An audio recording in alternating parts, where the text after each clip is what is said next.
राधा स्वामी जी, गुरु प्यारी सात संगत जी, राधा स्वामी जी।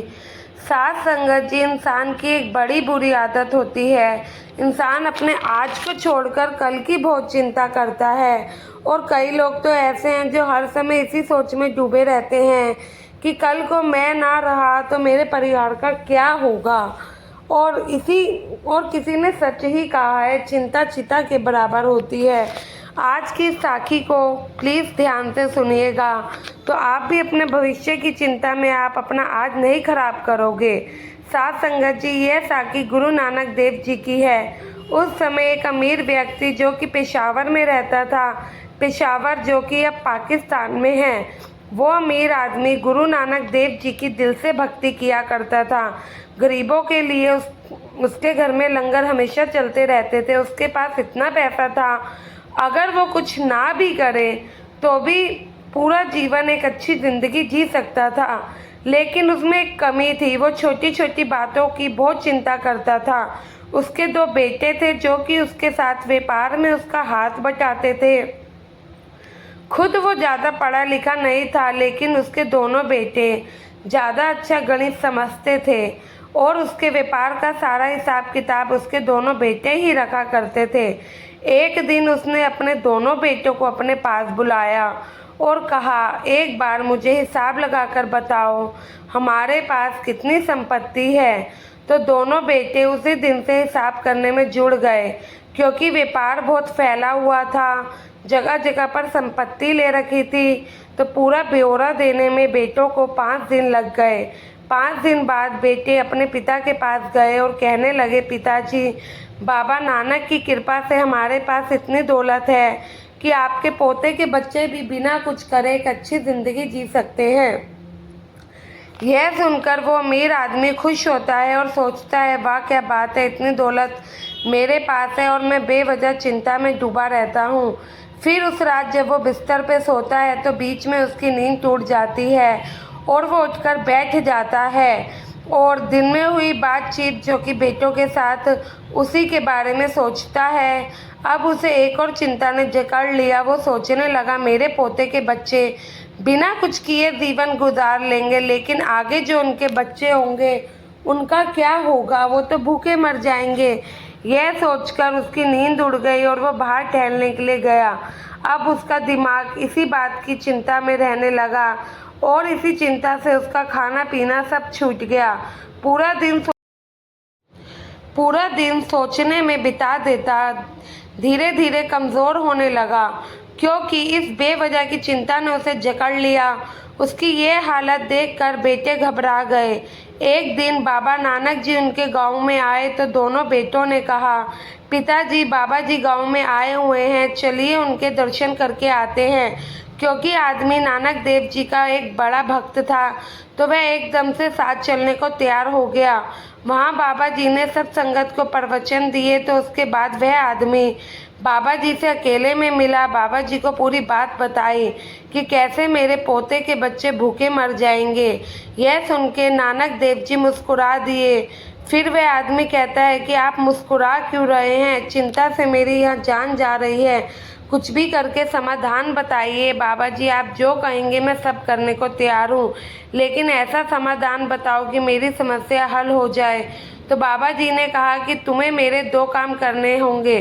पहला काम जब तुम कर लोगे तो उसके बाद तुम्हें मेरे साथ चलना होगा। तो वो आदमी कहने लगा, ठीक है। फिर उसने कहा, बाबा जी पहला काम क्या है? तो बाबा जी ने बताया, तुम्हारे गांव के बाहर एक बुजुर्ग व्यक्ति अपनी बीवी के साथ रहता है, तुम्हें उसको 1 किलो आटा देकर आना है। अगर उन्होंने आटा रख लिया तो आधा काम तो तुम्हारा वहीं हो जाएगा।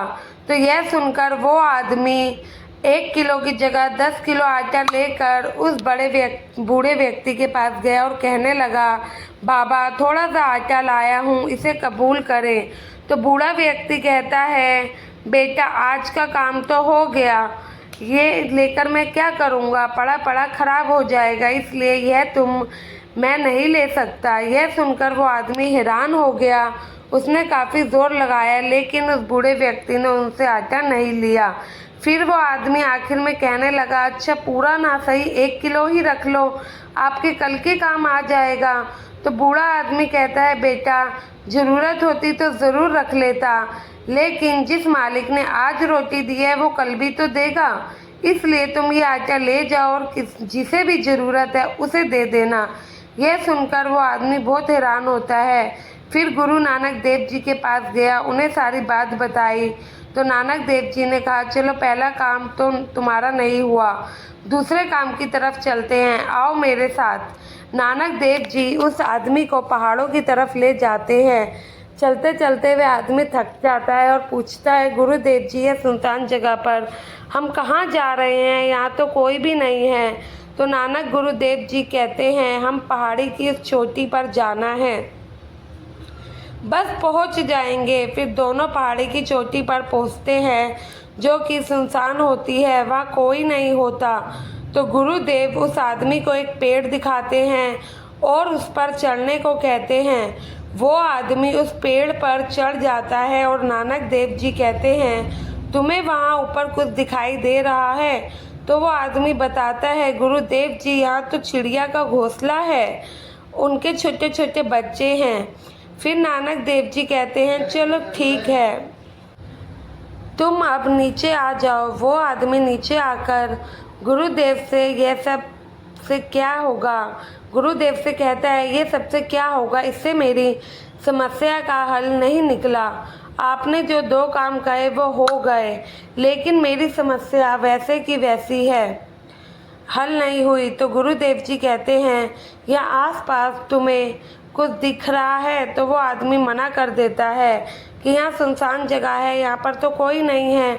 तो गुरुदेव जी कहते हैं, क्या तुम इस चिड़िया को डेली आकर दाना देते हो? तो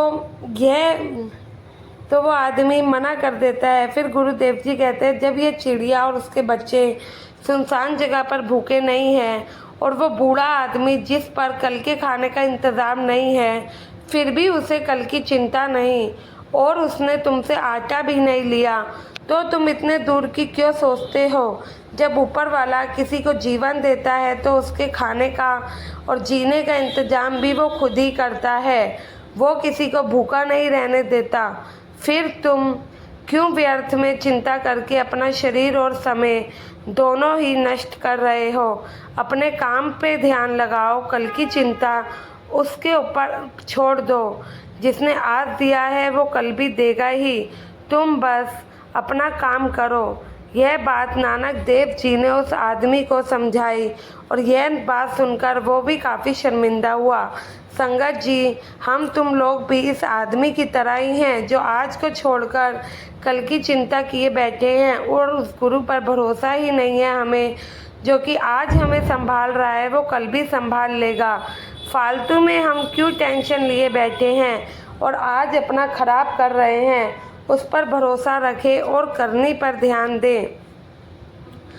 संगत जी, कमेंट में राधा स्वामी ज़रूर लिखिएगा और चैनल को सब्सक्राइब करके चैनल का हिस्सा ज़रूर बने जी। गुरु प्यारी साथ संगत जी, राधा स्वामी जी।